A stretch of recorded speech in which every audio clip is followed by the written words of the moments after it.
Hi, in this video we'll be taking you through how to get gold in Grand Theft Auto 5's 8th mission, Daddy's Little Girl, where we'll be meeting some of Tracey's friends and learning about different transport types. Hi and welcome back, my name's Dan and I'm an old, grumpy gamer. Grand Theft Auto is a truly massive game. Between GTA5 and the constant updates from Rockstar for GTA Online, there's no shortage of new content and interesting things to do. Join me then in our continuing series, Getting Gold in Every Damn Mission in GTA 5, as we look at Grand Theft Auto Mission 8, Daddy's Little Girl. And don't forget to hang about to the end so you can catch some neat little bonus facts. Before we dive in, if you're new to the channel, we do how-to guides, news, and giveaways, so consider subscribing and ringing the bell to stay up to date. Getting gold in this one's a little tricky. We'll need to make sure we don't fall off the bike, top out the jet ski, and the really hard one is swim to the boat in less than 60 seconds. So let's skip the cutscene and jump straight into the action. Right, head down the stairs, out, and then jump into your car. Once you're in, and Jimmy's in of course, follow the GPS down to Vespucci Beach.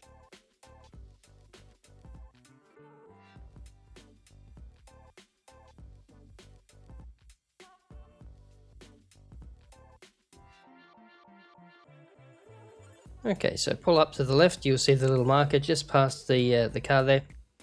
Jump out and head over to the kiosk with the bikes. And what we want to do is make sure we grab the racing bike on the end. It gives you a distinct advantage in gearing and makes it a lot easier to get through this one.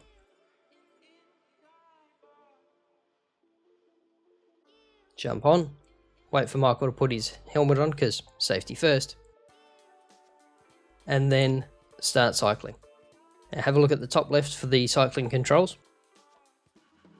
And what we want to do is once you've lined yourself up after this corner is just give it a quick couple of taps to pick up the pace, and that will, on this bike, leave Jimmy more or less in his dust.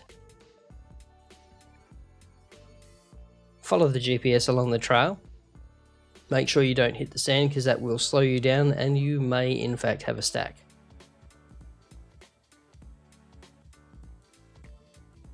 Right, head on to the main walkway, make sure we don't collect any pedestrians because they will get upset and you make them off the bike. You can press the horn button to get the bell working too if you really feel like getting people out of the way in a hurry. Right, head up the ramp on the left and this will get us onto the boardwalk.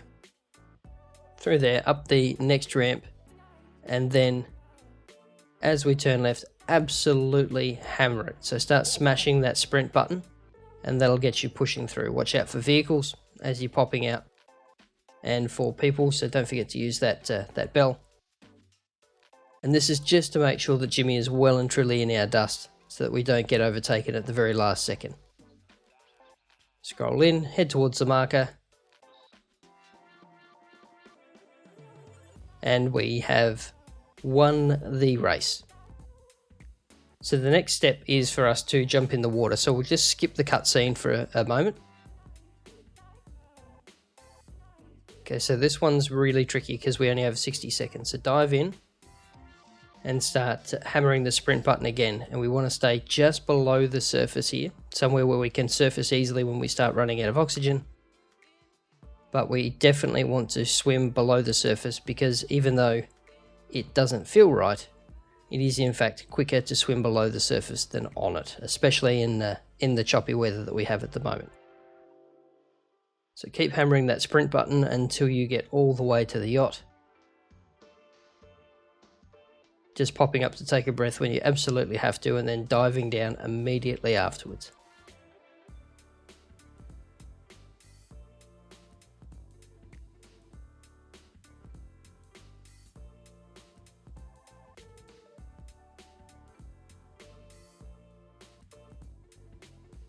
Climb up the ladder, and then up the stairs and into the next cutscene, which we'll skip again just for the sake of expediency. Alright, so we're start taking control of the jet ski in the next scene, head towards the slip and into the tunnel. Now don't worry about your pursuers at this point, we just want to get through the tunnel and into the little private estate with the fancy houses. Right, as we pop out of the tunnel, we want to head to the left, and what this will do is one of the pursuers will separate off and the other one will go a different way. So this gives us a chance to take one out without too much risk to ourselves. So head down to the channel and then around to the right, and as you pull around to the right, just grab the gun out and start lighting him up. Once you've got him, back it up and get going again, and hopefully the next one will be coming up. There he is.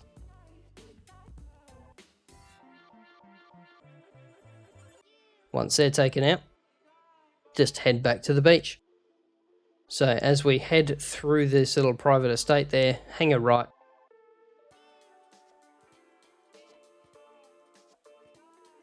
We can use the smooth water to make sure that we get the jet ski's top speed, which takes care of the last bit of gold on this challenge.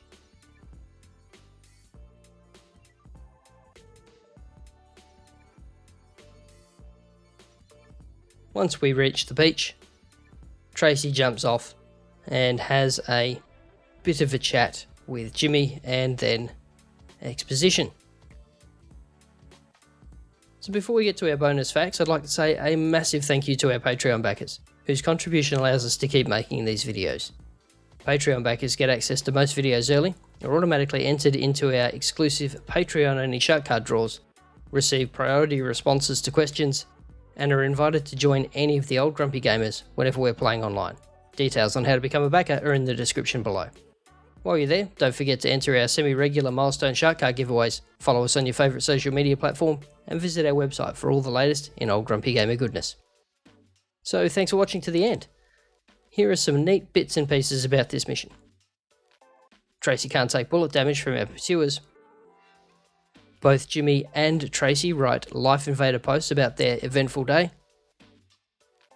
And you can see Michael sweating as you ride up the Spoochy Beach.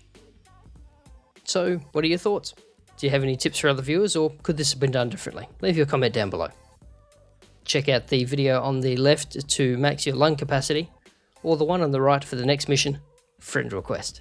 Stay safe, wash your hands, and we'll see you in the next video.